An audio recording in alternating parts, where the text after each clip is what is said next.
Ekspresi Han Li berubah sedikit setelah mendengar ini, dan dia menghela nafas sebelum memberi hormat kepada King Yuanzi. Tentu saja. Mohon selamat tinggal pada Priyuan dan Priyan sebagai penggantiku, senior. Aku akan pergi sekarang.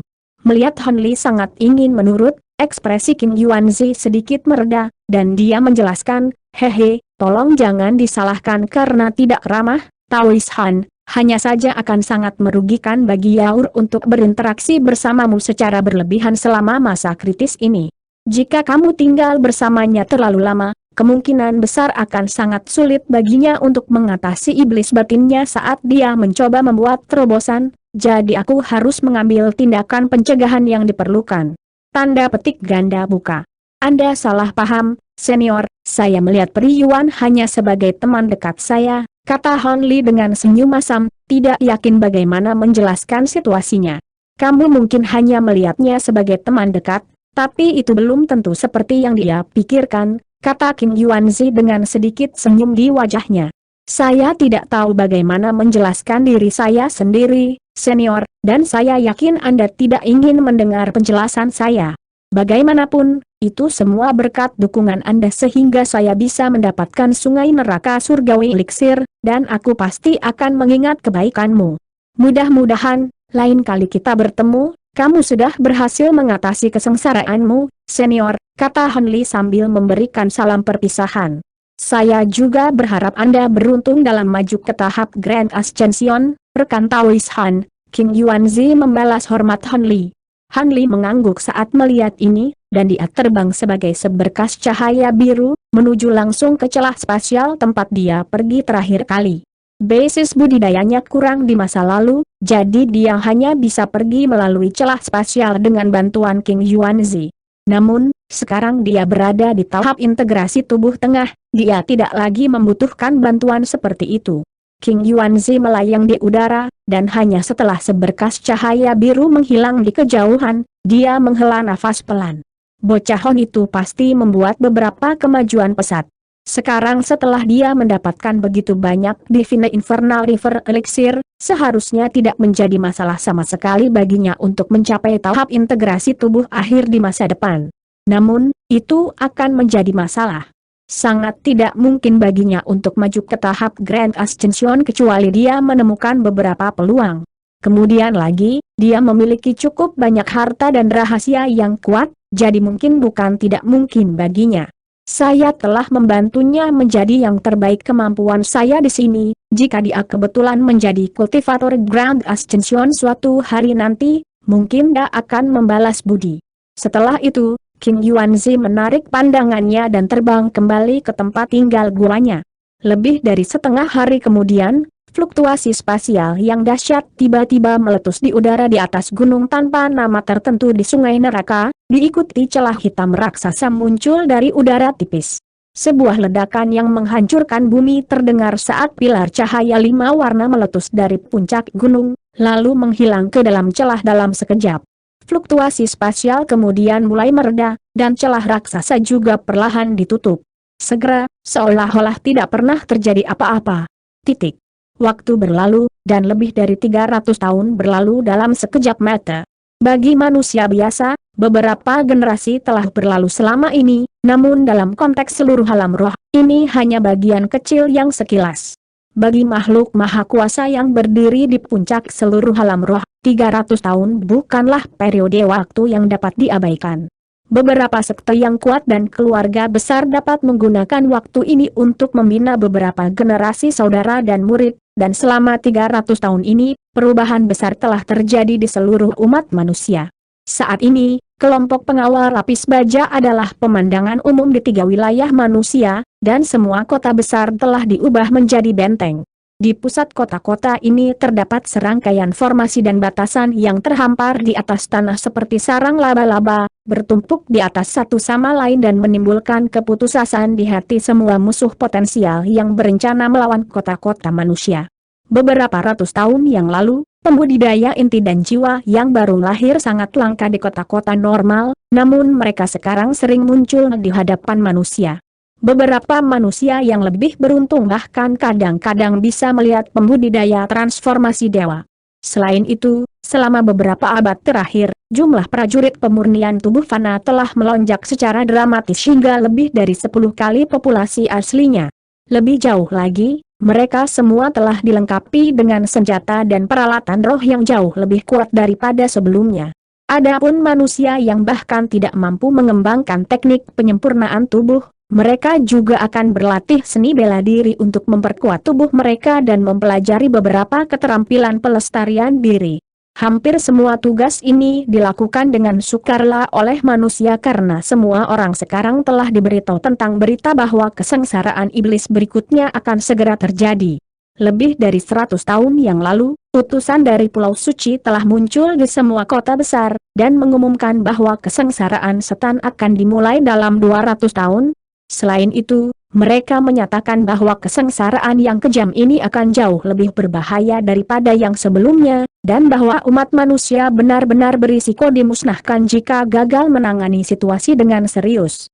Dengan demikian, seluruh umat manusia dilemparkan ke dalam keadaan terdesak, dan semua persiapan dilakukan pada beberapa kali kecepatan aslinya. Semua bahan dan bahan di pasar utama dengan cepat terjual, dan hanya beberapa kebun obat pribadi milik sekte kuat dan keluarga besar yang masih memiliki beberapa obat roh yang ditanam. Meski begitu, obat-obatan roh ini berbeda dengan obat-obatan roh berharga yang ditanam di taman ini di masa lalu. Sebagian besar yang ada saat ini adalah obat-obatan roh dengan masa pematangan yang singkat, dan juga sangat umum digunakan. Selain itu, semua hal yang selama ini disembunyikan oleh negara-negara besar di masa lalu sekarang dengan cepat terungkap. Beberapa kekuatan besar bahkan mulai sering bertukar beberapa teknik rahasia dan seni kultivasi yang mereka butuhkan, berharap dapat meningkatkan diri mereka sendiri dengan menggunakan aset baru ini. Tentu saja, kekuatan yang paling menonjol dalam umat manusia masih kota langit jauh dan 3 kota berdaulat. Ada pembudidaya manusia dan iblis yang tak terhitung jumlahnya, serta 10 pembudidaya integrasi tubuh yang terletak di kota surga dalam, jadi itu hampir merupakan benteng yang tak tertembus. Adapun 3 kota berdaulat, mereka dijaga oleh 3 penguasa manusia dan semua pembudidaya kelas tinggi dari 3 wilayah, jadi mereka juga tampaknya sangat aman. Kekuatan yang berada tepat di bawah ini secara alami adalah orang-orang seperti 10 sekte manusia teratas, dan keluarga roh sejati.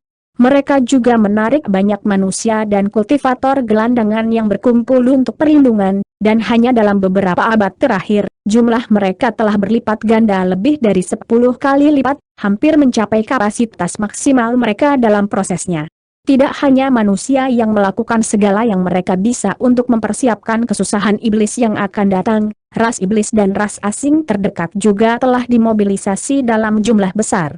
Selama 300 tahun terakhir, semua ras telah sering mengirimkan utusan untuk bertukar informasi penting seputar kesengsaraan yang akan segera terjadi.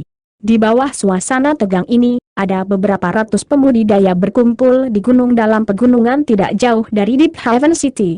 Ada seorang wanita berjubah putih duduk di atas batu raksasa di tengah-tengah kelompok, dan semua orang mendengarkan penjelasannya tentang seni kultivasi yang kompleks. Wanita itu tampaknya baru berusia 17 hingga 18 tahun, dan tubuhnya diselimuti lapisan proyeksi bunga teratai putih. Ada juga lambang bunga teratai biru tua di gelabelanya, yang memberinya penampilan murni dan halus, hampir seolah-olah dia adalah bidadari yang telah turun dari surga. Ada pembudidaya dari kedua jenis kelamin dan segala usia mendengarkan dia menyampaikan pengetahuannya, tetapi kebanyakan dari mereka mengenakan jubah Daois, sementara yang lain mengenakan jubah biru dengan pedang di punggung mereka. Mereka sepertinya berasal dari sekte yang sama. Namun, tidak satupun dari mereka memiliki basis kultivasi yang luar biasa. Hanya ada beberapa pembudidaya formasi inti di antara mereka, sedangkan mayoritas terdiri dari pembudidaya pembentukan yayasan. 2 jam kemudian, wanita itu akhirnya menyelesaikan ceramahnya, lalu berkata dengan suara tenang, "Baiklah, sekian untuk hari ini. Ceramah berikutnya akan diadakan 3 bulan dari sekarang, dan Dao dari 5 elemen akan dibahas. Titik. Kalian semua bisa pergi sekarang." Tanda petik ganda buka. Ya, senior semua pembudidaya mengulurkan busur hormat kepada wanita itu setelah mendengar ini sebelum berangkat dari gunung dengan harta dan alat roh mereka. Wanita berjubah putih melihat saat orang-orang ini pergi, dan tiba-tiba, alisnya sedikit berkerut saat dia berbalik ke arah pohon besar tertentu. Senior Martial Brother Hai, murid-murid ini milik Anda dan Senior Martial Brother Qilingzi, namun Anda memaksa saya untuk mengajar mereka, bukankah menurut Anda itu tidak adil? Cahaya putih melintas di kaki pohon, dan seorang pria tampan berjubah biru muncul dengan senyuman di wajahnya. Aku tidak pernah ingin mengambil murid, aku ditipu oleh kakak kelas bela diri kita dan berakhir dengan tugas yang merepotkan ini bahkan sebelum aku tahu apa yang sedang terjadi. Selain itu, ceramahmu 100 kali lebih baik daripada yang bisa kami berikan berdua. Jika tidak, orang-orang ini tidak akan dapat membuat kemajuan yang menakjubkan hanya dalam beberapa abad, bahkan ada beberapa pembudidaya formasi inti di antara barisan mereka sekarang. Tanda petik ganda buka. Saya tidak dapat dikreditkan atas kemajuan yang telah dicapai para murid ini, sebagian besar disebabkan oleh sisa pil yang guru berikan kepada kami. Kami tidak lagi membutuhkan pil ini, jadi murid-murid Anda mendapat manfaat darinya sekarang. Ngomong-ngomong, mengapa Anda terlibat dalam hal ini? Kakak bela diri senior Qilingzi membawa murid-murid ini sehingga dia bisa membawa kuil Daoist Mist ke tingkat yang lebih tinggi. Peran apa yang Anda mainkan dalam hal ini? Keluh wanita berjubah putih. Hei, kau tidak bisa menyalahkanku di sini, Qilingzi membujukku untuk melakukan ini, pria berjubah biru itu berkata dengan marah. Cahaya spiritual melintas saat pendeta Taois berjubah kuning tiba-tiba muncul di samping pohon lain, dan dia terkekeh, hehe, kamu tidak mengatakan yang sebenarnya di sana, saudara muda bela diri. Kamu tersenyum dari telinga ke telinga ketika semua murid itu mengacu pada kamu sebagai tuan. Tanda petik ganda buka. Trio ini tidak lain adalah 3 nama murid Hon Li, Bai Guer, Qilingzi, dan Hai Yuetian.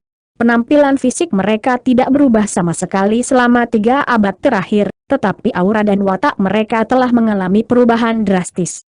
Bai Guer dan Hai Yuetian sama-sama berada di tahap jiwa yang baru lahir awal, sementara Qilingzi sudah menjadi pembudidaya jiwa yang baru lahir. Ngomong-ngomong, kakak bela diri junior, berbicara tentang guru, dia segera pergi ke pengasingan lagi setelah kembali dari dunia primordial 200 tahun yang lalu. Apakah dia benar-benar berencana untuk tinggal dalam pengasingan sampai dia membuat terobosan ke tahap integrasi tubuh akhir? Tanda petik ganda buka. Aku juga tidak terlalu yakin tentang itu. Saat ini, tempat di mana guru berada dalam pengasingan dikelilingi oleh lapisan pembatasan, dan bahkan senior Rice Phoenix tidak dapat mendekati ruang rahasia. Tampaknya Chuan sedang bersiap untuk membuat terobosan ke tahap integrasi tubuh akhir atau mengembangkan semacam kemampuan yang kuat, dan dia tidak ingin kita mengganggunya, jawab Bai Guer.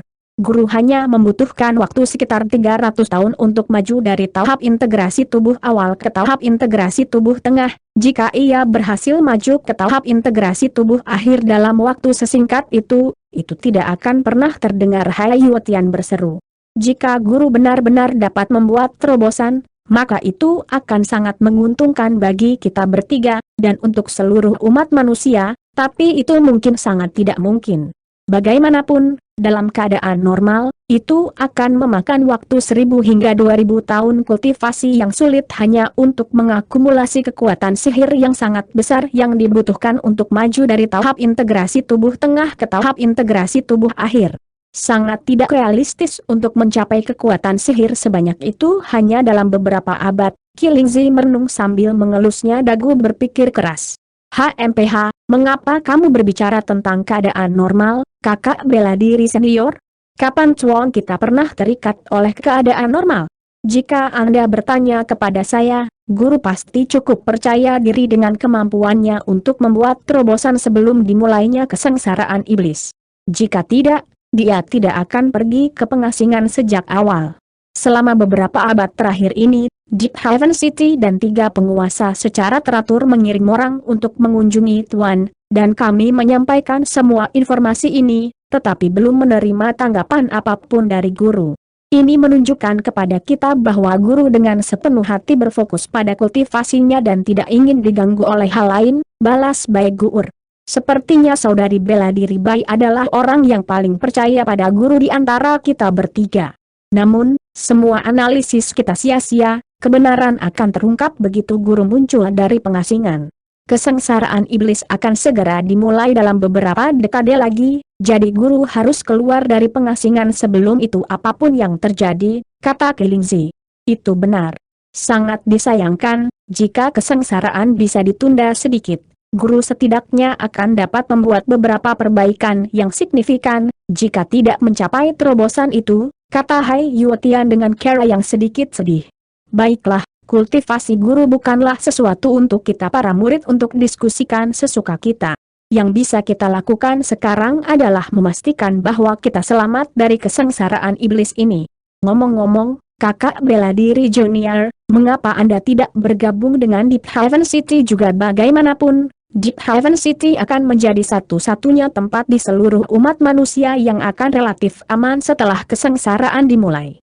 Dengan status Anda sebagai murid guru, saya yakin para tetua kota akan menjaga Anda, Kilingzi menyarankan dengan serius. Kakak senior Kilingzi benar.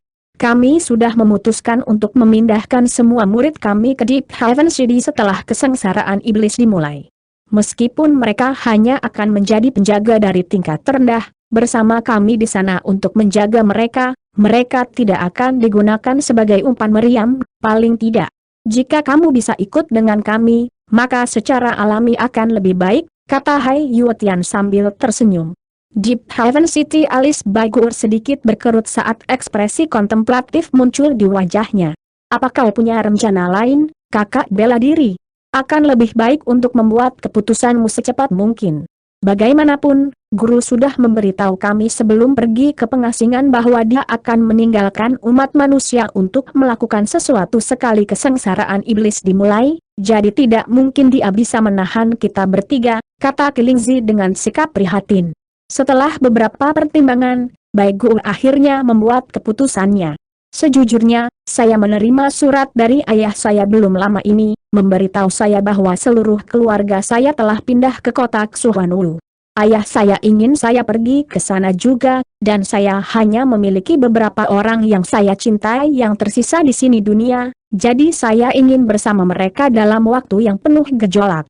Tanda petik ganda buka. Begitu. Memang akan agak mengkhawatirkan untuk dipisahkan dari keluarga pada saat seperti ini. Syukurlah, kota Xuanwu juga cukup aman, jadi aku yakin kamu akan baik-baik saja di sana, kata Hai Yuetian. Jika Anda pergi ke kota Xuanwu, saya sarankan Anda membawa Liu Feng dan Fu Yun bersama Anda. Keduanya adalah pembudidaya formasi inti, jadi saya yakin mereka akan berguna bagi Anda, tiba-tiba Kilingzi berkata. Saya tidak bisa mengambil mereka, keduanya adalah murid Anda yang paling berharga, kakak bela diri senior. Yakinlah, saya memiliki beberapa pelayan pribadi, dan mereka telah bersama saya untuk beberapa waktu. Mereka masih belum mencapai formasi inti tahapnya belum, tapi mereka semua adalah pembudidaya pembentukan yayasan, jadi mereka sudah cukup, kata Baigur sambil tersenyum. Haha, kalau begitu, Kilingzi tersenyum dan baru saja akan mengatakan sesuatu ketika ledakan keras tiba-tiba terdengar di udara di dekatnya. Segera setelah itu, langit dan bumi bergetar, dan gunung di bawah kaki mereka mulai berguncang. Mereka bertiga semua adalah pembudidaya jiwa baru lahir, jadi getaran ini secara alami tidak cukup untuk menyakiti mereka, tetapi ekspresi mereka semua berubah secara drastis saat mereka melihat ke atas secara bersamaan. Tanda abu-abu besar muncul di udara di atas, dan dengan cepat menyebar. Pada saat yang sama, fluktuasi spasial yang kuat memancar dari dalamnya dan berkembang biak ke segala arah. Dalam beberapa saat, tanda itu telah membengkak beberapa kali lipat dari ukuran aslinya, dan seluruh langit meredup seolah-olah dengan cepat dimakan oleh hamparan abu-abu keruh yang luas. Itu adalah tanda iblis, fenomena yang menandai datangnya kesengsaraan iblis. Hai Yuetian berseru saat wajahnya memucat. Baigur dan Kilingzi juga menatap tajam ke langit kelabu keruh dengan ekspresi tegang di wajah mereka. Ini memang tanda setan, kesengsaraan setan datang lebih awal dari yang diantisipasi, gumam Baigur. Itu mungkin bukan tanda setan yang sebenarnya, mungkin itu hanya fenomena serupa. Kita harus meminta orang-orang dari Deep Haven City untuk memverifikasinya secara resmi, kata Kilingzi dengan penuh harapan. HMPH, apa yang harus diverifikasi? Jika ini benar-benar tanda setan, maka ini tidak akan menjadi satu-satunya yang muncul, balas Hai Yuetian dengan menggelengkan kepalanya. Itu benar, semua orang di 3 wilayah kemungkinan besar sudah diberitahu tentang ini, jawab Kelingzi. Tidak perlu terlalu khawatir, kakak bela diri senior. Munculnya tanda iblis hanya menunjukkan bahwa alam iblis tua baru saja mulai tumpang tindih dengan alam roh kita, dan proses ini sangat lambat. Menurut catatan sebelumnya, ini akan menjadi setidaknya setengah tahun sebelum ras iblis penatua benar-benar dapat menyusup ke alam roh kita, jadi kita masih punya banyak waktu untuk membuat persiapan, Bai Gur meyakinkan. Itu memang benar, tapi ras iblis penatua juga bisa mengumpulkan pasukan mereka di tempat-tempat jahat, jadi beberapa gelombang serangan pertama akan sangat ganas. Aku ingin tahu berapa banyak kota yang akan bertahan, kata Kelingzi dengan senyum mesam. Ekspresi Bai Gur dan Hai Yuetian semakin gelap setelah mendengar ini. Tepat pada saat ini, cahaya bersinar di langit yang jauh, dan bahtera terbang keemasan bergerak menuju mereka. Ada selusin atau lebih penjaga lapis baja biru berdiri di atas bahtera, yang panjangnya lebih dari 100 kaki, dan semua penjaga memasang ekspresi serius. Bahtera berhenti di bawah tanda abu-abu raksasa, dan semua penjaga lapis baja naik ke udara, lalu mengeluarkan bendera formasi dan pelat formasi, serta beberapa harta karun berbentuk aneh, sebelum mengaktifkan semuanya secara bersamaan. Cahaya spiritual dengan warna berbeda segera meletus di udara, menciptakan pemandangan yang sangat menarik untuk dilihat, dan bahkan ada lebih banyak seberkas cahaya yang mendekati tempat ini dari segala arah. Ayo pergi. Penjaga yang berpatroli dari Deep Haven City telah tiba, kita harus memberitahu Chuan tentang ini segera, kata Kelingzi dengan suara serius. Bai Gur dan Hai Yuetian secara alami tidak keberatan dengan ini, dan 3 dari mereka semua terbang menuju gunung tertentu. Titik. Di tengah ruang rahasia yang berkilauan dengan cahaya putih samar, ada kuali biru besar yang tingginya sama dengan pria dewasa yang melayang di udara. Ada 3 Hanlis duduk di sekitar kuali di atas futon, dan semuanya diam dengan mata tertutup rapat. Di antara 3 Hanlis, 1 berkilauan dengan cahaya keemasan dan memiliki ki hitam berputar di sekitar tubuhnya, 1 memiliki kulit hijau dan bersinar dengan cahaya ungu, dan yang terakhir memiliki lingkaran emas di belakangnya yang ukurannya terus berfluktuasi, dan berisi rune emas bergelombang yang tak terhitung jumlahnya. Di tengah lingkaran cahaya, ada 72 pedang biru mengejar satu sama lain. Tiba-tiba, ketiga Hanlis membuka mata mereka serentak, lalu mengangkat tangan mereka secara sinkronis sebelum menyodorkan tangan mereka ke arah kuali raksasa. Dentang tumpul terdengar saat tutup kuali terbang ke udara, diikuti benang putih yang tak terhitung jumlahnya keluar dari kuali. Ketiga Hanlis kemudian masing-masing mengarahkan 1 jari ke udara di atas kuali, dan benang putih itu tampaknya telah menemui penghalang tak terlihat yang memaksa mereka untuk tiba-tiba berhenti di udara. Tepat pada saat ini, suara mendengung keras terdengar dari dalam kuali, dan selusin bola cahaya keemasan muncul. Ini adalah kumbang emas berukuran 13 kepalan tangan, dan semuanya memiliki pola ungu di sekujur tubuh mereka. Selain itu, perut mereka tembus pandang seperti obat mujarab, dan begitu mereka keluar dari kuali, mereka segera terlibat perkelahian sengit, mencoba melahap teman mereka. Semburan ki mengerikan yang mencengangkan meletus saat suara mendengung semakin keras, dan ketiga Hanlis segera mengeluarkan teriakan keras kolektif saat melihat ini. Cahaya spiritual bersinar dari jari-jari mereka, dan mereka melemparkan serangkaian segel mantra ke arah kumbang. Semua kumbang melepaskan tangisan kesakitan saat disambar segel mantra ini, dan mereka langsung berpisah. Segera setelah itu, ketiga Hanlis mulai melantunkan sesuatu sambil membuat serangkaian segel tangan yang berbeda. Kumbang emas tampaknya telah jatuh di bawah kendali semacam batasan, dan meskipun mereka sangat enggan melakukannya, mereka terpaksa terbang menuju benang putih yang muncul di hadapan mereka, lalu mulai melahap benang putih ini. Mereka melakukannya dengan kecepatan yang mencengangkan, dan benang putih yang tak terhitung jumlahnya yang meletus dari kuali dengan cepat dimakan habis. Hanli berkulit hijau tiba-tiba membuka mulutnya saat melihat ini, dan titik cahaya perak yang tak terhitung jumlahnya muncul. Ini hanya titik cahaya seukuran kacang polong, Tetapi ketika jatuh ke dalam kuali raksasa, mereka dengan cepat berubah menjadi beberapa puluh bunga perak seukuran telapak tangan. Kelopak bunga berkilauan dengan cahaya perak, dan semuanya memiliki pola merah tua di sepanjang kelopak. 13 kumbang mengeluarkan teriakan kegembiraan saat melihat bunga-bunga perak ini, dan mereka segera terbang ke arah bunga sebelum melahapnya dengan cepat. Namun, begitu satu bunga menghilang, bunga lain akan muncul menggantikannya. Setelah beberapa saat, kumbang telah memakan ribuan bunga perak ini, dan ukuran tubuh mereka tampak sedikit membesar. Pada saat ini, Han Li emas yang berkilauan tiba-tiba membuka matanya, dan bola api hitam keluar dari bola mata merahnya. Setelah hanya beberapa kilatan, mereka berubah menjadi segel api hitam yang menyapu semua kumbang di dalam kuali. Adegan aneh kemudian terjadi. Semua serangga roh segera mulai melahap api hitam juga, dan tidak butuh waktu lama sebelum semua api menghilang. Pada saat ini, Han Li terakhir mengeluarkan teriakan nyaring sebelum melambaikan kedua lengan bajunya di udara. Sepasang petir yang keras terdengar, dan cahaya keemasan berkedip saat dua busur petir keemasan meletus.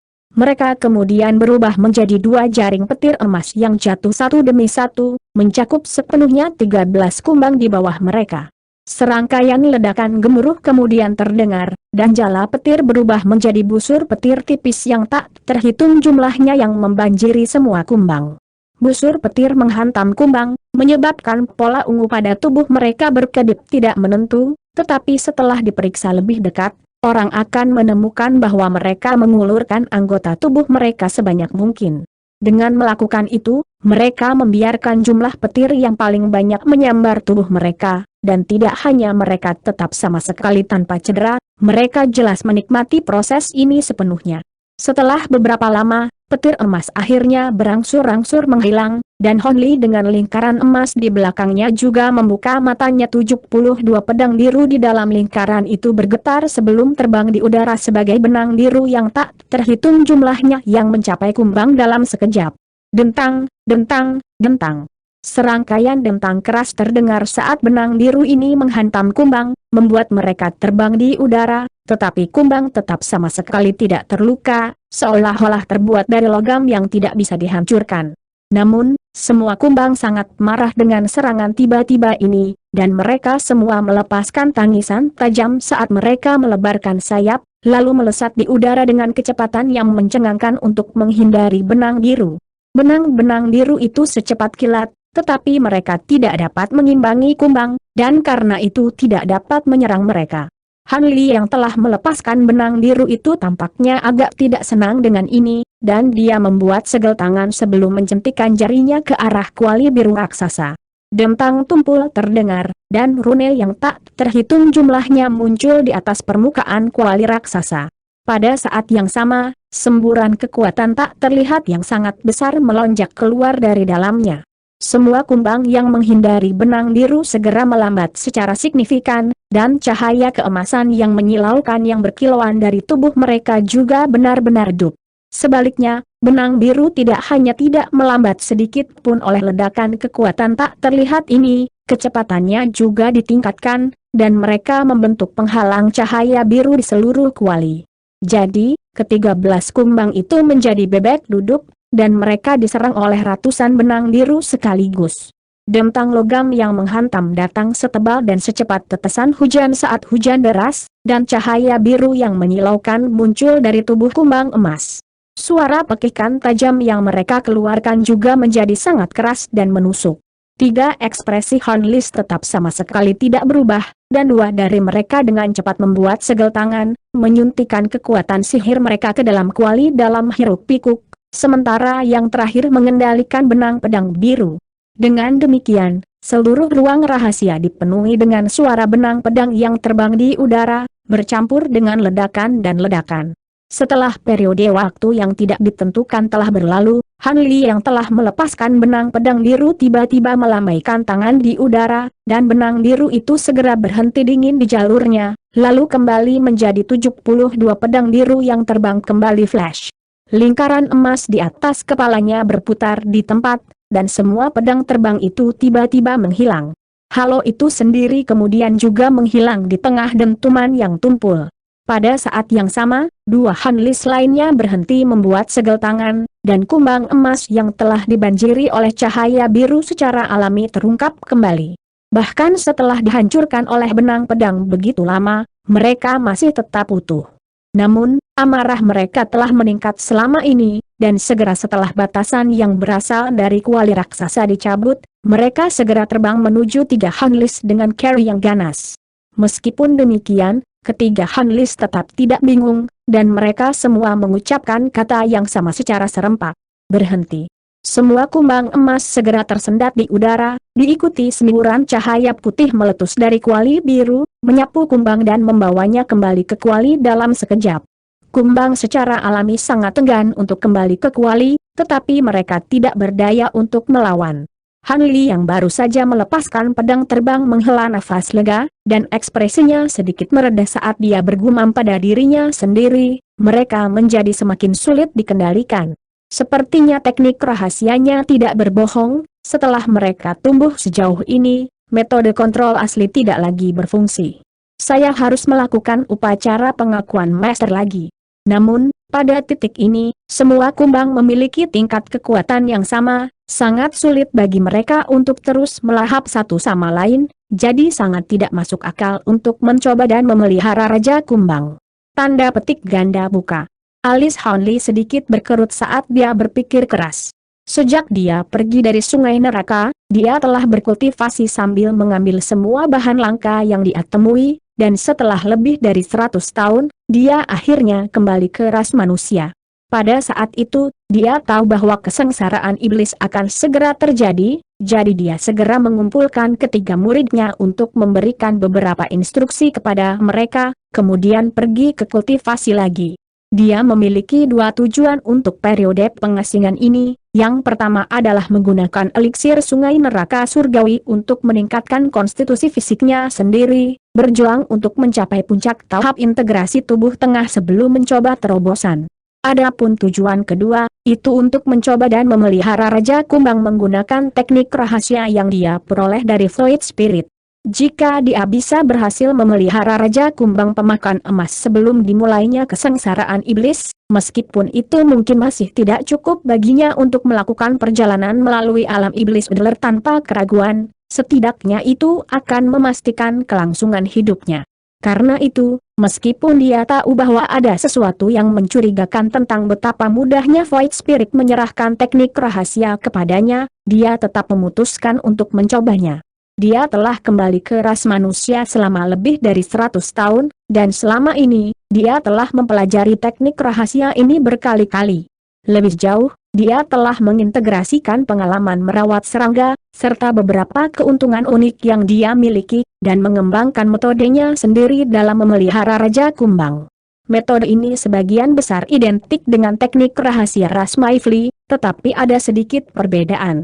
Misalnya, dalam teknik rahasia ras Maifli, ada obat-obatan roh tertentu yang akan diberikan kepada kumbang pemakan emas, tetapi karena jarangnya mereka, obat-obatan roh hanya untuk diberikan sekali kepada kumbang.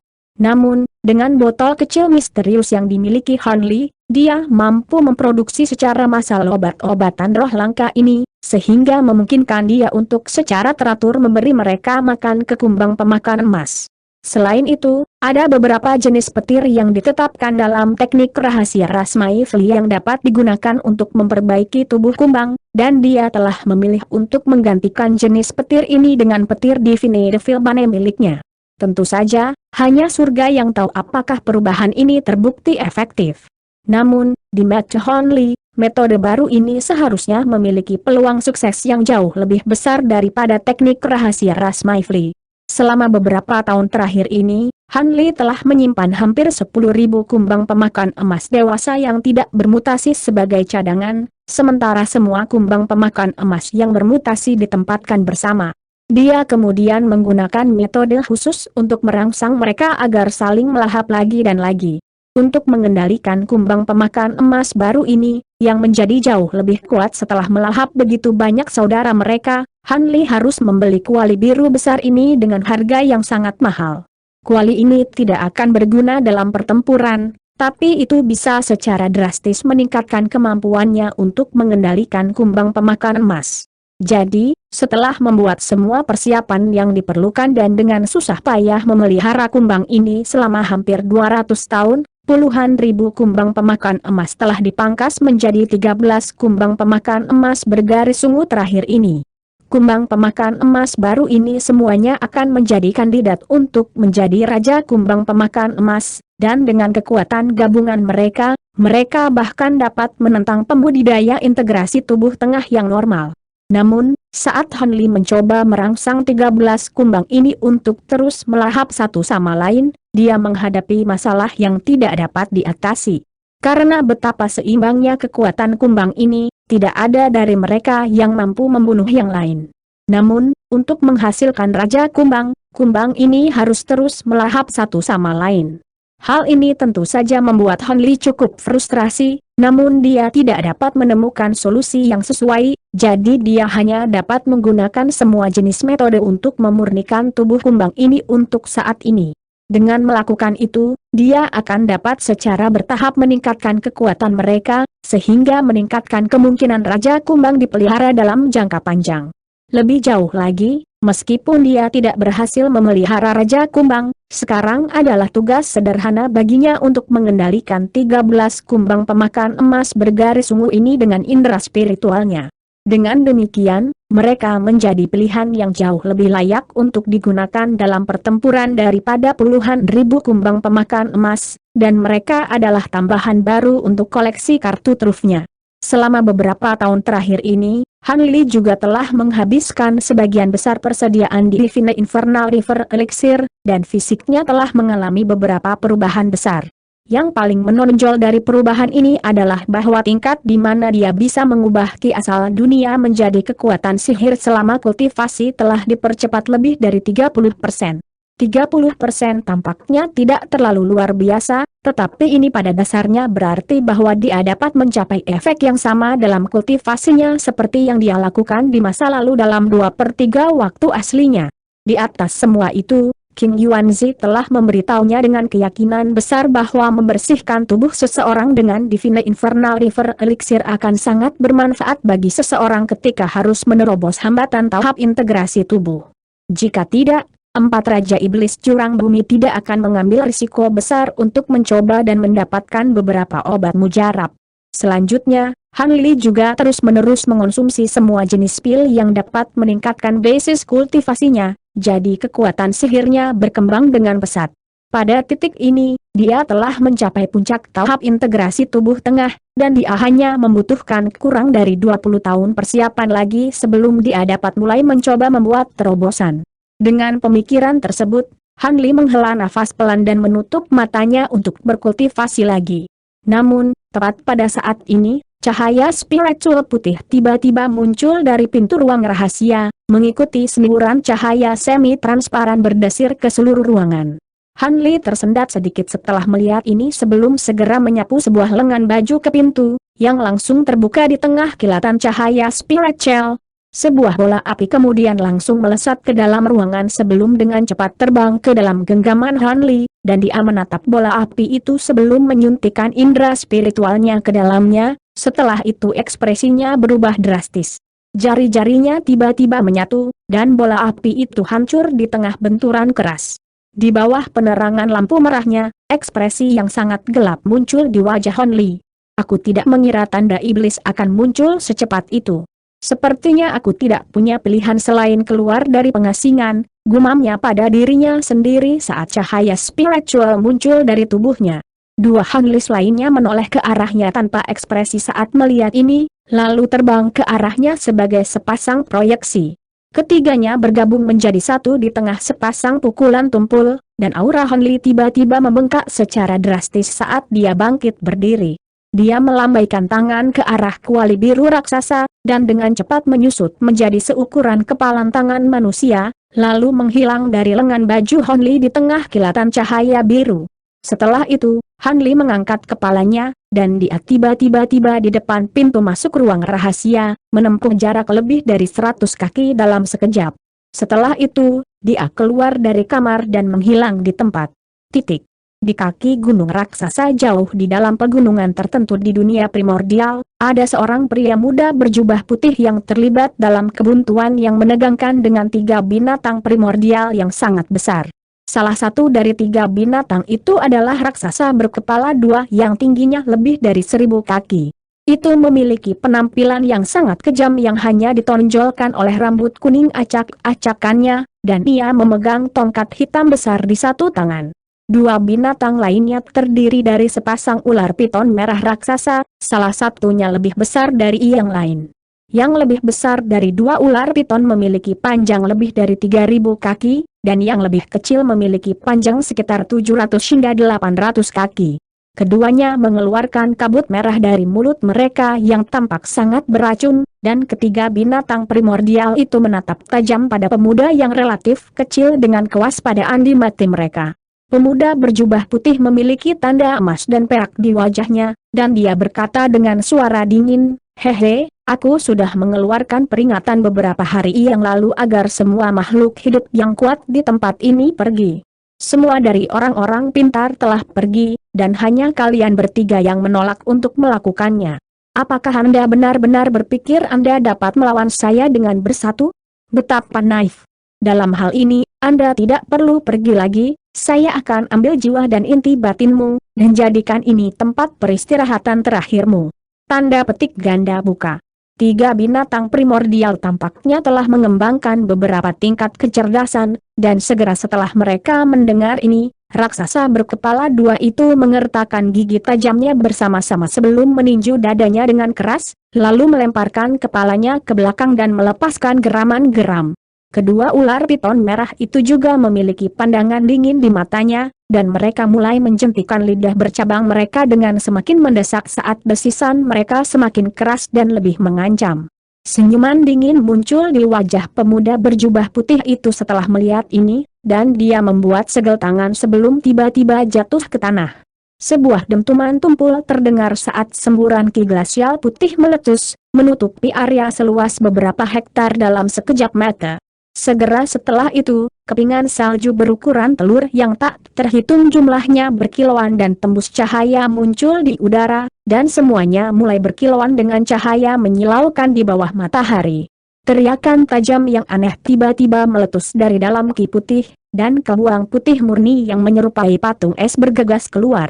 Lipan memiliki 6 sayap di punggungnya dan sepasang mata merah cerah.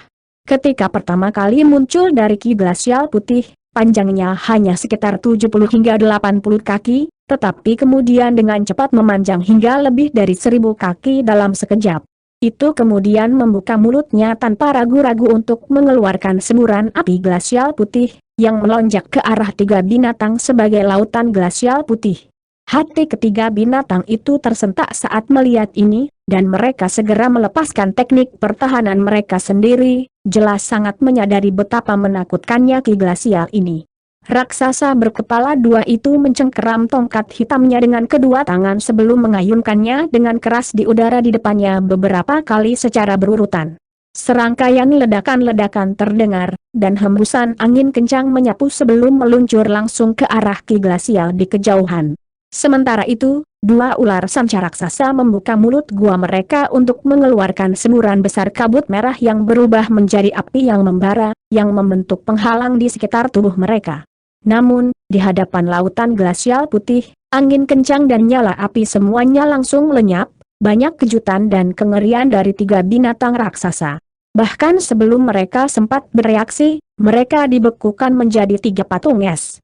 Lipan raksasa itu berputar-putar di udara di atas 3 binatang itu, lalu mengepakkan 6 sayapnya untuk melepaskan 6 garis cahaya putih. Garis-garis cahaya berputar di sekitar 3 patung es beberapa kali seperti kilat, diikuti ledakan yang bergema, dan patung-patung itu hancur menjadi tumpukan serpihan es.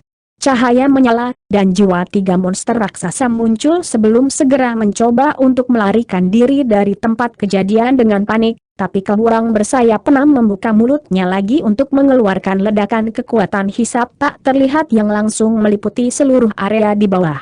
Pecahan sisa-sisa beku dari 3 binatang raksasa dan jiwa mereka semua tersapu sebelum dimakan oleh keburang besar. Segera setelah itu, cahaya putih menyala, dan lipan bersayap enam menghilang, hanya untuk pemuda berjubah putih itu muncul kembali di tempatnya. Dia melihat ke bawah dengan ekspresi dingin, dan setelah memverifikasi bahwa dia tidak melewatkan apapun, dia mengalihkan pandangannya ke arah gunung raksasa di depan dengan pancaran fanatik di matanya.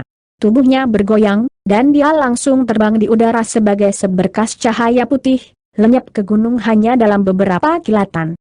Beberapa saat kemudian, pemuda berjubah putih muncul di dalam gua alami yang terletak tak terhitung banyaknya di bawah gunung. Dia sedang menatap dinding batu ungu kemerahan yang kasar di dalam gua dengan ekspresi kegembiraan di wajahnya. Haha, aku telah menemukan tambang Purple Yin Ore.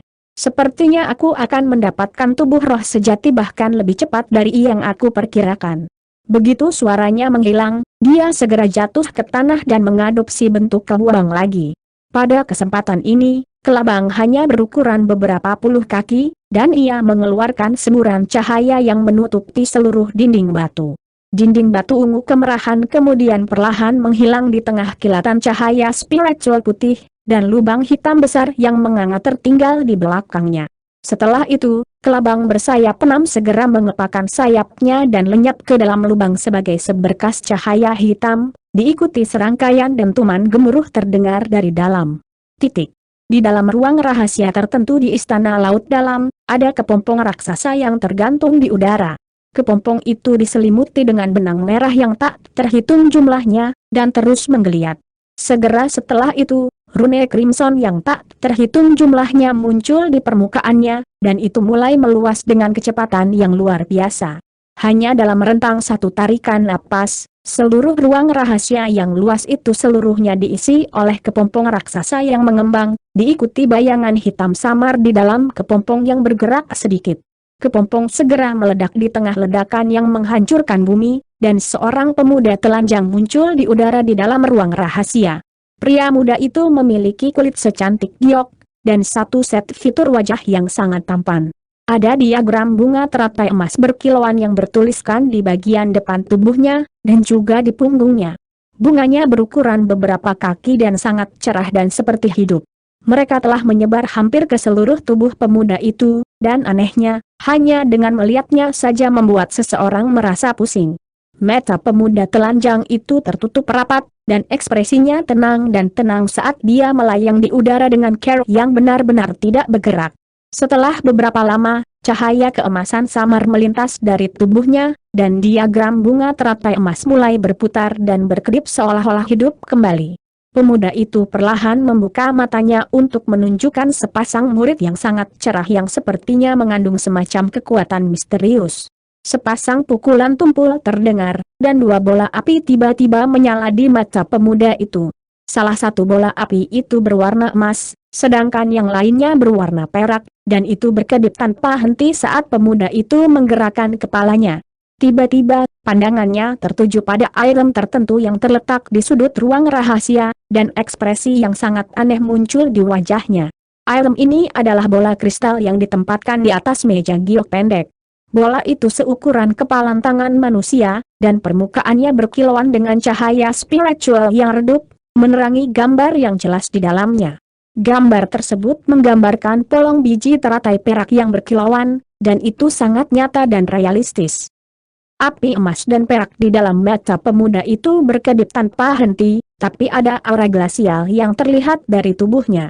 Tiba-tiba, dia membuat segel tangan, dan lapisan api spiritual keemasan meletus dari tubuhnya, yang kemudian berubah menjadi jubah pamas mewah yang menutupi seluruh tubuhnya.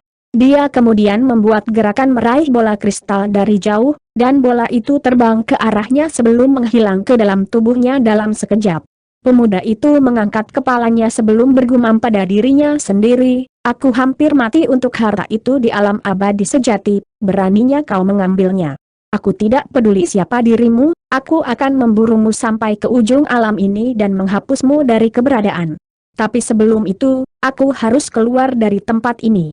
Tanda petik ganda buka. Menilai dari isi kata-katanya, dia seharusnya sangat marah, tetapi wajahnya tetap tanpa ekspresi, yang menciptakan kontras yang sangat aneh. Detik berikutnya, dia menggosok kedua tangannya, dan cahaya keemasan berkedip sebelum dia mengangkat telapak tangannya ke udara. Bola cahaya keemasan muncul, dan pada awalnya, itu hanya seukuran kepalan tangan manusia, tapi kemudian membengkak secara dramatis, sementara suara mendengung meledak di seluruh ruang rahasia. Dalam rentang hanya beberapa napas, beberapa dentuman tumpul terdengar di dalam istana misterius ini, diikuti oleh beberapa pilar cahaya emas meletus ke segala arah darinya.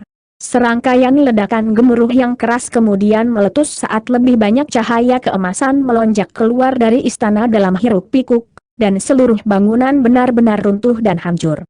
Seluruh area dibanjiri oleh cahaya keemasan ini, dan ketika cahaya memudar, pemuda berjubah emas itu terungkap lagi, berdiri di situs asli istana dengan tanpa ekspresi.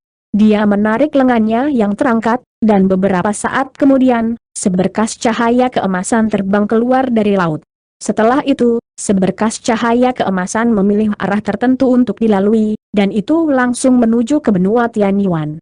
Titik. Di wilayah suku kayu benua Tianyuan, ada seorang wanita bertelanjang kaki dengan gaun putih melayang anggun di atas pohon rimbun besar yang tingginya lebih dari 100.000 kaki. Berdiri di hadapannya adalah seorang pria tua berjubah biru, dan mereka terlibat dalam ketegangan yang menegangkan. Lebih dari 1.000 kaki di bawah wanita itu, ada seorang pria kekar mengerikan dalam setelan baju besi hitam, dikelilingi oleh pria dan wanita paruh baya. Pria kekar itu menyilangkan tangan, dan dia menatap tajam ke arah dua paruh baya dengan tatapan garang di matanya. Sebaliknya, pasangan paruh baya memiliki penampilan yang sangat halus, dan wanita itu menilai pria kekar dengan tatapan waspada di matanya. Saya tidak tahu siapa Anda atau dari mana Anda berasal, tetapi Anda menyusup ke tanah suci suku kayu kami dan mengambil lebih dari 10 bunga Black Spirit kami. Apakah menurut Anda suku kami tidak memiliki makhluk panggung Grand Ascension untuk melawanmu? Pria berjubah biru itu berkata dengan suara dingin saat dia memelototi wanita di hadapannya. Aku tidak akan menyusup ke suatu tempat tanpa melakukan penelitian yang cukup sebelumnya. Kamu adalah seorang tetua dari suku kayu, kan? Jangan pelit, rekan Taoisu, tidak perlu terlalu sibuk dengan beberapa black bunga roh, kata wanita itu dengan sikap tidak bingung, tampaknya sama sekali tidak terpengaruh oleh musuh kuat yang berdiri di hadapannya. HMPH, Anda membuatnya terdengar seperti bukan masalah besar, tetapi bunga Black Spirit memiliki efek yang luar biasa, dan seluruh suku kami hanya dapat menghasilkan lebih dari 100 bunga seperti itu per 10.000 tahun. Anda telah mengambil hampir setengahnya sekaligus, dan Anda pikir Anda hanya akan diizinkan untuk bebas? Ekspresi pria tua itu menjadi gelap saat dia berbicara. Tetua agung suku kayu ini telah berkultivasi di dalam area rahasia tertentu di dekatnya, dan jika bukan karena fakta bahwa dia harus keluar dari pengasingan untuk mengurus beberapa hal, dia bahkan tidak akan menyadari bahwa seseorang telah menyusup ke tanah suci suku mereka sebelum mengambil begitu banyak bunga Black Spirit. Begitu dia menemukan ini, dia segera menghadapi para pelakunya, tetapi wanita yang berdiri di hadapannya memiliki kekuatan yang tak terduga, bahkan ke tahap Grand Ascension menjadi seperti dia, itulah mengapa dia tidak segera menyerangnya. Aku sudah membantu sukumu dengan tidak mengambil semua bunga Black Spirit milikmu. Kamu cukup kuat, tapi kamu masih bukan tandinganku, jadi apa yang akan kamu lakukan? Wanita itu mengejek, dan pria tua berjubah biru itu sangat marah dengan kata-katanya.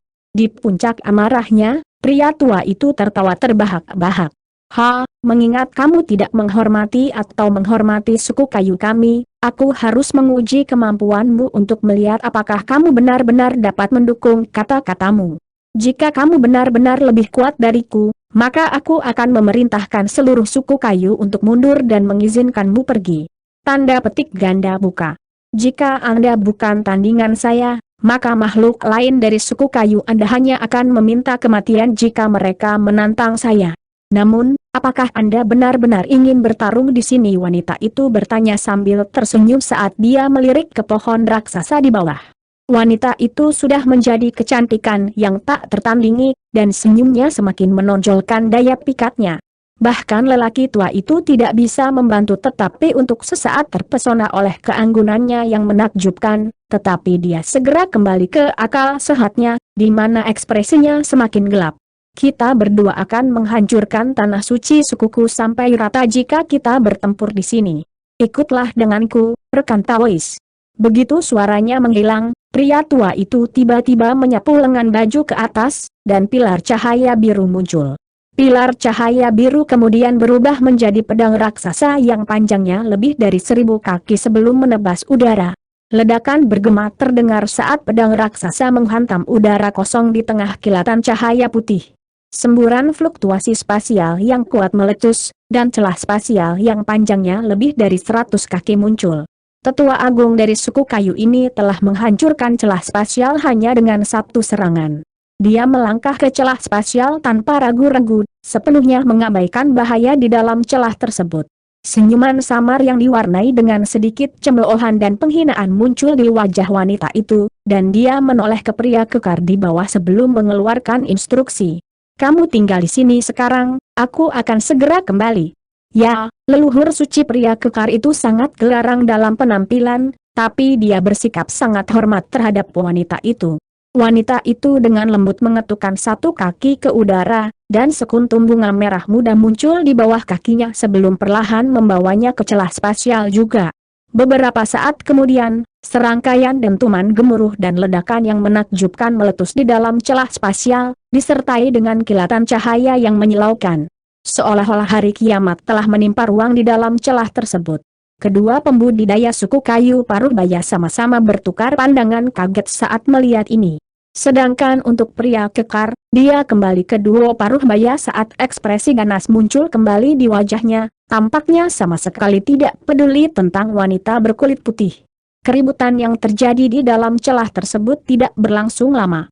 Sekitar 10 menit kemudian, semua cahaya memudar, dan tidak lebih dari keheningan total bisa terdengar di dalam celah spasial. Duo paruh baya itu menoleh ke celah dengan ekspresi gugup di wajah mereka, sementara pria kekar itu hanya menilai mereka dengan seringai dingin di wajahnya. Beberapa saat kemudian, cahaya biru bersinar dari dalam celah spasial, dan sosok humanoid muncul dari dalam, itu tidak lain adalah pria tua berjubah biru. Dia tampak benar-benar tidak terluka secara fisik, tetapi wajahnya jelas lebih pucat dari sebelumnya. Begitu dia keluar dari celah spasial, dia berbalik ke arah itu dengan sedikit ketakutan di matanya. Baru pada saat itulah wanita berbaju putih juga keluar dari celah spasial, dan ekspresinya sama tenang dan terkumpul seperti saat dia pertama kali melangkah ke celah itu. Perhatian di wajah dua paruh baya dari suku kayu hanya diperburuk saat melihat ini. Begitu wanita berbaju putih itu muncul, dia bertanya, "Bolehkah saya pergi sekarang, rekan Tawis?" Penatua suku kayu mengenakan ekspresi yang sangat tegang seperti yang diinstruksikan melalui gigi yang terkatup. "Mujun, Mujiao, keluarkan perintah saya ini, tidak ada seorang pun dari suku kayu yang diizinkan untuk menyerang keduanya, dan mereka diizinkan meninggalkan wilayah kami sesuka mereka." Pria paruh baya itu segera mencoba untuk membantah perintah tersebut. Tapi Penatua Agung, bunga roh hitam itu, "Diam. Apakah kamu meragukan kata-kataku?" Pria tua itu berteriak ketika ekspresi dingin muncul di wajahnya. "Aku tidak akan berani, senior. Aku akan segera menyampaikan pesananmu." Pria paruh baya buru-buru menjawab dengan busur hormat. "HMPH, pergilah." Pria tua itu mendengus dingin. Pada kesempatan ini, pria paruh baya itu tidak berani ragu. Dia membalikan tangannya untuk menghasilkan setumpuk jimat biru berkilauan, dan dia menyapu tangannya ke arah jimat itu beberapa kali sebelum melepaskannya sebagai garis cahaya biru dengan jentikan di pergelangan tangannya. Jimat segera menghilang ke udara tipis di dekatnya, dan wanita dengan gaun putih hanya tersenyum saat melihat ini saat dia menyelipkan beberapa helai rambut tersesat di belakang telinganya. Dia kemudian melambaikan tangan ke arah pria kekar lapis baja hitam di bawah, lalu terbang pergi tanpa mengucapkan sepatah kata pun. Pria kekar itu terkekeh penuh kemenangan sebelum segera berangkat mengejar wanita itu sebagai embusan angin hitam yang kencang. Penatua suku kayu sangat marah karena pria kekar panggung integrasi tubuh bertindak begitu kasar di hadapannya, tetapi dia tidak berani melakukan apapun selain dari melihat dengan ekspresi dingin saat keduanya terbang. Mujiao, Metsu kebijaksanaan roh Azure Anda sangat dalam, bisakah Anda mengidentifikasi sesuatu tentang keduanya? Pria tua itu tiba-tiba bertanya. Aku khawatir aku harus mengecewakanmu, Penatua Agung. Aku mengaktifkan Metsu kebijaksanaanku hingga tingkat yang paling maksimal saat itu, tetapi masih tidak dapat melihat banyak. Wanita panggung Grand Ascension itu diselimuti dalam proyeksi bunga yang tak terhitung jumlahnya, membuatnya mustahil bagiku untuk melihat wujud aslinya. Mungkinkah dia juga seorang roh kayu atau memiliki semacam hubungan dengan suku kayu kita? Wanita suku kayu paruh baya menjawab dengan ragu-ragu. HMPH, dia jelas bukan dari suku kayu kita, kemungkinan besar seni kultivasi yang dia gunakan entah bagaimana terkait dengan kita. Dia sangat kuat, dan aku tidak bisa menahan khawatir sekarang karena dia muncul di dekat wilayah suku kayu kita jadi mendekati dimulainya kesengsaraan iblis. Pria tua itu mendesah. Aku percaya penilaianmu, Penatua Agung. Sedangkan untuk pria itu, aku melihat proyeksi Wyrm yang tidak jelas di tubuhnya, dan aku juga bisa melihat bahwa dia memiliki ki iblis yang sangat murni. Mungkinkah dia terkait dengan ras iblis? Penatua wanita itu berspekulasi. Kemungkinan besar tidak. Ada seni kultivasi dao iblis yang tak terhitung jumlahnya berserakan di seluruh alam roh, dan fakta bahwa wujud aslinya adalah Wyrm menunjukkan bahwa dia jelas bukan dari ras iblis penatua. Para Wyrms dan para iblis tua adalah musuh bebuyutan, dan jika dua makhluk seperti itu bertemu satu sama lain, pertempuran sampai mati akan segera terjadi. Pria tua itu menyimpulkan setelah berhenti sejenak untuk berpikir. Terlepas dari kekayaan pengetahuan dan pengalamannya yang luar biasa, tidak terpikir oleh Grand Elder suku kayu ini bahwa pria lapis baja hitam itu bisa menjadi naga jahat yang telah punah selama bertahun-tahun yang tak terhitung jumlahnya di alam roh. Akibatnya, dia secara alami membuat kesalahan besar dalam penilaian. Sementara itu, jauh di udara ribuan kilometer jauhnya, pria kekar itu berbicara kepada wanita berbaju putih dengan hormat. Leluhur suci, jika bunga roh hitam ini berguna bagimu, lalu mengapa kamu tidak mengambil semuanya? Tetua suku kayu itu hanyalah makhluk tahap Grand Ascension awal, jadi tidak mungkin dia bisa berpose ancaman bagimu. Lagi pula, bahkan di antara semua leluhur suci alam suci kita, kekuatanmu berada di antara 5 besar. Tanda petik ganda buka. Aku yakin dengan kemampuanku untuk mengalahkan sesepuh suku kayu itu, tapi aku sebenarnya tidak yakin dengan kemampuanku untuk membunuhnya. Selain itu, Black Spirit Flowers hanya memiliki efek terbatas dalam membantuku pulih dari lukaku. Jadi mereka akan berhenti efektif bagi saya setelah saya mengonsumsi lebih dari 10. Dengan demikian, ada ketidakcocokan antara risiko dan imbalan. Jadi mengapa saya melakukan sesuatu yang sangat tidak bijaksana? Wanita itu menjelaskan. Begitu. Namun, kita telah menjelajahi sebagian besar benua Tianyuan. Jika kita tidak dapat menemukan apapun segera, bukankah ini saatnya kita meninggalkan benua ini?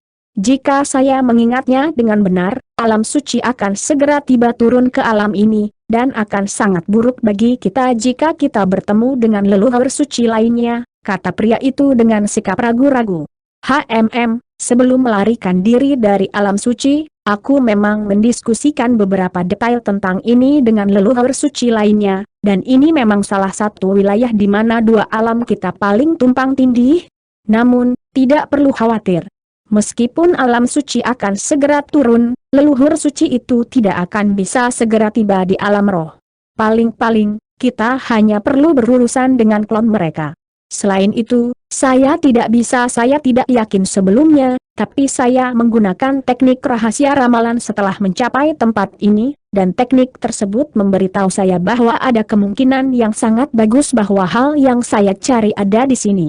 Karena itu, saya pasti tidak bisa pergi saja dalam keadaan seperti ini, wanita itu terkekeh. Begitu. Kalau begitu, aku akan melakukan segala daya untuk menemukan benda itu dan membantumu memulihkan kekuatanmu, bahkan jika itu berarti menyerahkan hidupku, kata pria kekar itu dengan tamparan percaya diri di dadanya sendiri. Sepertinya Ming Luo mendisiplinkanmu dengan sangat baik. Jika kamu dapat membantuku memulihkan kekuatanku, maka secara alami aku akan memberimu hadiah yang mahal juga, kata wanita itu dengan senyum misterius yang samar. Terima kasih, leluhur suci. Aku milikmu sesuai keinginanmu. Pria kekar itu sangat gembira mendengarnya, dan dia segera bergegas untuk mengungkapkan kesetiaannya lagi. Wanita itu hanya menatap pria kekar itu dengan sedikit senyuman dan tidak mengatakan apa-apa lagi. Jadi, mereka berdua terus maju, dan mereka langsung menuju ke wilayah umat manusia. Han Li berada di puncak gunung tertentu, menilai tanda iblis raksasa di langit dengan ekspresi gelap. Beberapa puluh kaki di belakangnya, ketiga muridnya berdiri dengan sikap hormat dengan tangan di samping. Han Li menghela nafas sebelum menginstruksikan, ayo kembali sekarang. Sepertinya kesengsaraan iblis pasti akan dimulai dalam waktu setengah tahun. Ya Tuan. Ketiga murid itu secara alami tidak keberatan. Han Li menyapu lengan baju di udara untuk melepaskan semburan cahaya biru yang menyapu mereka berempat, lalu terbang langsung menuju tempat tinggal gua. 1 jam kemudian, Han Li duduk di aula tempat tinggal guanya dengan kecantikan berjubah perak duduk di sampingnya. Ini tidak lain adalah Ice Phoenix yang telah berkultivasi di bawah perlindungannya selama ini. Pada titik ini, tidak hanya dia telah memulihkan semua kekuatan sihirnya sebelumnya, dia juga telah mencapai tahap transformasi dewa akhir, dan faktor utama di balik kemajuan cepatnya adalah pil yang Han Li terus berikan padanya. Baik Gur, Hai Yu Tian, dan Kilingzi juga berdiri di ruang rahasia. Saudaraku Han, tanda iblis telah muncul terlalu dekat dengan tempat tinggal gua kita untuk kenyamanan, ini jelas bukan tempat yang cocok untuk ditanami lagi. Apa rencanamu dari sini? Haruskah kita segera memindahkan gua kita ke tempat lain? Ice Phoenix bertanya dengan sedikit perhatian di matanya. Beberapa abad terakhir ini telah menjadi periode waktu yang paling menyenangkan dalam perjalanan kultivasinya. Tidak hanya dia tidak perlu khawatir tentang keselamatannya sendiri, dia memiliki persediaan pil yang luar biasa tidak terbatas, namun semua ini bisa berakhir sekarang dengan kesengsaraan iblis yang akan datang membayangi kepala mereka. Kita memang harus memindahkan gua tempat tinggal, mari kita pindah ke Deep Haven City. Bagaimanapun, setelah kesengsaraan iblis dimulai, hampir semua daerah berpenduduk jarang akan sangat berbahaya. Bahkan jika kita tidak pergi ke Deep Haven City, kita masih harus pergi ke salah satu kota berdaulat, jawab Han Li. Kami pindah ke Deep Haven City. Apakah itu berarti Anda berencana untuk bergabung dengan panel penatua mereka? Saudara Han Ice Phoenix bertanya dengan sikap terkejut. Tidak. Hanya kalian berempat yang akan tinggal di Deep Haven City dalam jangka panjang. Aku akan membantu mempertahankan Deep Haven City melawan beberapa gelombang serangan pertama dari Elder Devil Ray Alam, lalu pergi untuk berkultivasi di tempat rahasia itu. Iblis yang lebih tua tidak akan bisa menemukannya, jawab Han Li dengan menggelengkan kepalanya. Kenapa begitu? Mungkinkah sebuah pikiran segera muncul di Ice Phoenix? Han Li mengangguk sebagai konfirmasi. Itu benar, aku akan bisa mencoba terobosan ke tahap integrasi tubuh akhir dalam waktu sekitar 10 tahun lagi, jadi aku harus mengasingkan diri untuk beberapa waktu. Begitu. Itu memang keputusan yang bijaksana, Kakak Han. Adapun terobosanmu ke tahap integrasi tubuh akhir, aku berjanji untuk membantumu selama prosesnya, jadi ketika waktunya tiba, aku akan melakukan apa yang kamu katakan, Kakak Han. Ice Phoenix berkata saat rona pipi muncul di wajahnya. Han Li mengangguk sebelum beralih ke ketiga muridnya. Bersihkan tempat tinggal gua dan beritahu semua murid Anda bahwa kami akan meninggalkan tempat ini dalam 3 hari.